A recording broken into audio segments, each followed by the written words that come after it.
নেতাজির জন্মদিনে এক মঞ্চে শাসক বিরোধী রাজনৈতিক দ্বন্দ্ব বলে মালদায় নেতাজির জন্মদিনে সামিল তৃণমূল সিপিএম নেতৃত্ব। আর এই মঞ্চ থেকে 23শে জানুয়ারিকে যারা জাতীয় ছুটি ঘোষণা করতে পারে না তারা আবার 22 তারিখ অর্ধ দিবস ছুটি ঘোষণা করেছে, এমনই দাবি তুলে সোচ্চার হলেন সিপিএম এর কেন্দ্রীয় কমিটির সদস্য সুজন চক্রবর্তী। উল্লেখ্য, আজ ইংরেজবাজার পৌরসভার উদ্যোগে নেতাজি মোড়ে নেতাজি সুভাষচন্দ্র বসুর জন্মদিন পালনের আয়োজন করা হয়েছিল, যে মঞ্চে উপস্থিত ছিলেন ইংরেজবাজার পৌরসভার চেয়ারম্যান কৃষ্ণেন্দু নারায়ণ চৌধুরী সহ অন্যান্য তৃণমূল কাউন্সিলররা। তৃণমূলের এই মঞ্চে একই সঙ্গে উপস্থিত থাকতে দেখা যায় সিপিএম এর কেন্দ্রীয় কমিটির সদস্য সুজন চক্রবর্তীকে।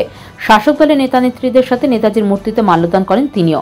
পরে তিনি সাংবাদিকদের মুখোমুখি হয়ে জানান, মালদা শহরের সমস্ত স্কুল, ক্লাব, রাজনৈতিক দলগুলি একসাথে মিলে নেতাজির জন্মদিন পালন করছে, খুব ভালো লাগছে। আমরা সবাই নেতাজির ভক্ত, এখানে রাজনৈতিক কোনো ব্যাপার নেই, আমাকে ডেকেছে, আমরা এসেছি। মাল্যদান কর্মসূচির পর এই অনুষ্ঠান মঞ্চ থেকে 23শে জানুয়ারিকে জাতীয় ছুটি ঘোষণা করার পক্ষে বিজেপিকে এক হাত নেন তিনি। আমরা পৌরসভার পক্ষ থেকে মাল্যদান করছিলাম, ঠিক সেই সময় সিপিএম নেতা সুজন চক্রবর্তী এখানে আসেন, আমরাও তাকে আমন্ত্রণ জানাই মাল্যদান করতে, এটা আমাদের নাগরিক দায়িত্ব, পাল্টা দাবি করলেন ইংরেজবাজার পৌরসভার চেয়ারম্যান কৃষ্ণেন্দু নারায়ণ চৌধুরী।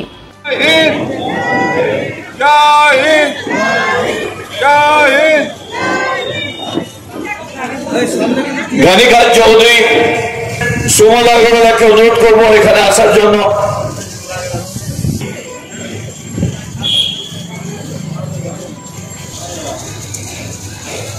ছিলেন তার মধ্যে নেতাজি অগ্রগণ্য, এটা নিয়ে কোনো সন্দেহ নেই, কোনো সন্দেহ থাকতে পারে না। এটা আমাদের খুব দুঃখের ব্যাপার। 23শে জানুয়ারি গোটা দেশের জন্য দেশপ্রেমিক দিবস হিসেবে যেভাবে পালিত হওয়া উচিত, আমাদের দেশের সরকার কখনো তা করেনি। পশ্চিমবাংলায় দেশপ্রেমিক দিবস, পশ্চিমবাংলায় ছুটি, ছুটি মানে স্মরণ করার জন্য, ঘরে বসে ঘুমানোর জন্য না, এই মনোভাবের জন্য। সেখানে এটা উচিত ছিল গোটা দেশের সরকারের পক্ষে দেশপ্রেম দিবস হিসেবে ঘোষণা করার, কিন্তু যারা দেশপ্রেমের মানে বোঝে না তারা ঘোষণাও করতে পারে না, এবং সেই কারণে জাতীয় ছুটি আজ পর্যন্ত ঘোষণা করেনি। আমি সিপিএম নেতা সুজন চক্রবর্তীকে চিনি না, আমি সাংসদ প্রাক্তন সাংসদ সুজন চক্রবর্তী, প্রাক্তন বিধায়ককে চিনি। তিনি এখানে এসেছিলেন, তখন আমরা সবাইকে ডেকে মাল্যদান করলাম, মাল্যদান করলেন, আমরা তখন তাকে মাল্যদান দিতে করতে বললাম, এটা আমাদের দায়িত্ব, কর্তব্য একজন নাগরিক হিসাবে। আমি নেতাজির কথা বলবো, আমি প্রাক্তন কাউন্সিলর এসে আমাকে অনুরোধ করলো, আমি রাজ্যের সুনাম করলে বলে রাজ্যের সরকার ছুটি ঘোষণা করেছিল তো জন্মদিনে, কিন্তু কেন্দ্র ছুটি ঘোষণা করেনি। আপনারা শুনেছেন, উনার বক্তব্য উনি রেখেছেন। আমাদের কাজ হচ্ছে যে আমাদের এখানে যেই আছে দেখবেন, বিএসএফ এর অফিসার এসছেন, ডিআইজি কমান্ডেন্ট এসছেন, আলাপুদ্দিনজি এসছেন, আরো এসছেন, তাদেরকেও আমরা শ্রদ্ধা জানি। আপনারা কি ছুটির দাবি করবেন কেন্দ্রের কাছে? সেটার জন্য আমরা তো আমাদের বাংলায় ছুটিটা ঘোষণা করেছি, আমাদের নেতৃত্ব করেছেন, এটাই আমাদের কাছে বড় ব্যাপার। কেন্দ্রে তো আমরা নেই যে আমরা বলবো, কিন্তু আমাদের কথা শুনেও না। পৌরসভার প্রোগ্রাম, পৌরসভার নেতাজি স্মরণ, সেখানে দাঁড়িয়ে আপনি ছুটির ঘোষণা দাবি করলেন কেন্দ্রের বিরুদ্ধে। দেখুন, মালদা শহরে যেভাবে ক্লাব, স্কুল সবাই মিলিয়ে, বামফ্রন্ট, মিউনিসিপ্যালিটি সবাই মিলিয়ে যেভাবে প্রোগ্রাম করে, এটা খুবই ভালো এবং আমার ভালো লাগছে, নিয়ে কোনো সন্দেহ নেই।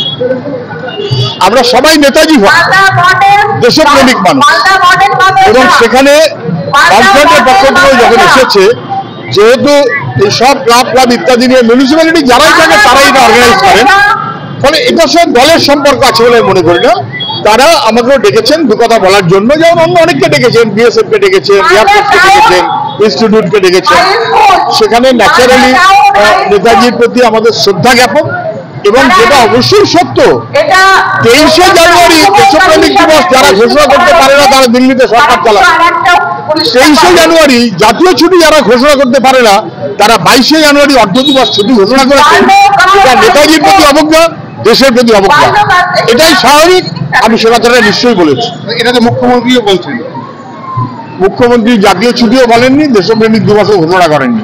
আপনার জ্ঞাতার্থেই জানাই, আমি ওনাকে বলেছিলাম, চিঠিও দিয়েছিলাম, কিন্তু বামফ্রন্ট দেশপ্রেম দিবস ঘোষণা করেছিল, এই সরকারের আমলে সেটা অনেকবার চিঠি দিয়েছি, পরে কিছু করেছে, হয়তো ভুলে গেছে, নানান কাজে ব্যস্ত থাকে তো, কিন্তু আমি চিঠি দিয়েছিলাম, সেটা এখনো রাজ্য সরকার ঘোষণা করেনি।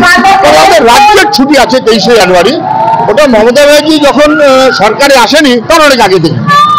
ইন্ডিয়া জোটে ছিল ইন্ডিয়া জোট, আমি জানি না ইন্ডিয়া জোট মানে কি, রাজনৈতিক দলগুলো, সেটার সঙ্গে কি সম্পর্ক? এটা তো স্কুল আছে, ক্লাব আছে, বিএসএফ আছে, বামফ্রন্ট আছে, এটা তো মালদা শহরে নেতাজি দাঁড়িয়ে আছেন তার পাশে, এটার সঙ্গে আপনি ইন্ডিয়া ফিন্ডিয়া মেলাবেন না। তবে ইন্ডিয়াতে মমতা ব্যানার্জি নিজেই বারবার বলছেন তিনি মিসফিট। পাথর ছাড়াই প্রতিকার সম্ভব। মালদার প্রাচীনতম ভৃগু বংশ জ্যোতিষী পণ্ডিত এস শাস্ত্রী।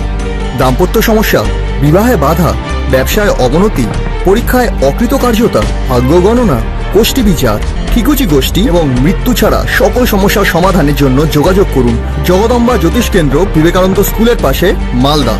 মোবাইল 09730278332 অথবা 09332056956।